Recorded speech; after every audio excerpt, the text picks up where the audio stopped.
বাটটা নেন। বৌমা আজকে আবার ঠান্ডা ভাত দিছ, এ বাতেরই কেমনে খামু কৌছে?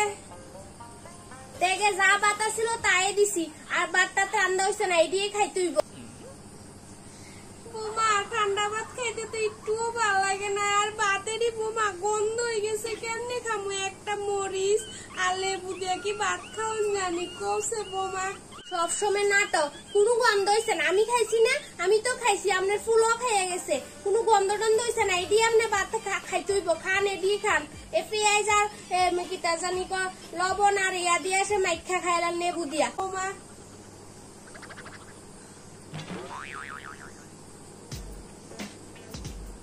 সবসময় নাটক, এসব ভাত খাইতো না, এই ভাত খাইতো না, আসমানে ইয়াই না দিব তাই নে রে।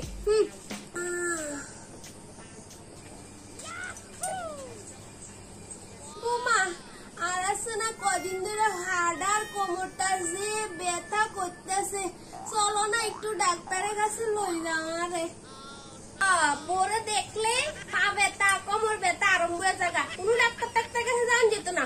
সকালটা হইলে আমার ইডাও ব্যথা হিডা ব্যথা এ ব্যথা সে ব্যথা লাগাই দে, কোনো ডাক্তারের কাছে যাওয়া যেত না। না বৌমা খুব ব্যথা, খুবই ব্যথা করতেছে, যদি সহ্য করতে হাইতাম তাহলে তো সহ্য করে থাকতাম। বৌমা একটু লই যাও। করতে করতে যে একটা গরম লাগছে। আরে মা ফোন করছে। হ্যালো, কিটা করো মা?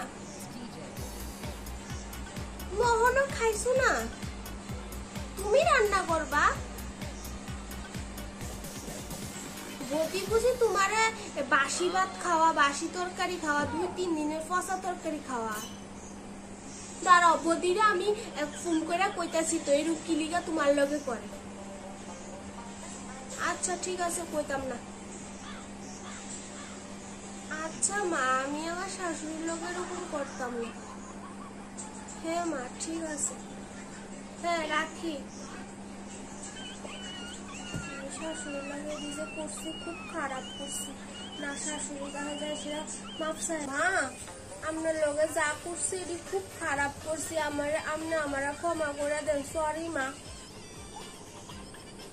না বৌমা আমি তোমার কথা রাগ করছি না, পোলা পাইনে তো মা বাবারে কত কিছু কয়, যদি সব কথা রাগ করি মনে লাগাই তবে কি হইবনি?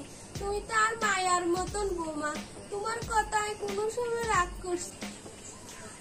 আর এরকম করতাম না কোনদিন, আপনার আমি বাসি কোনো কিছু খাওয়াইতাম না বৌমা, তোমার কথায় কোনো সময় রাগ করছি না।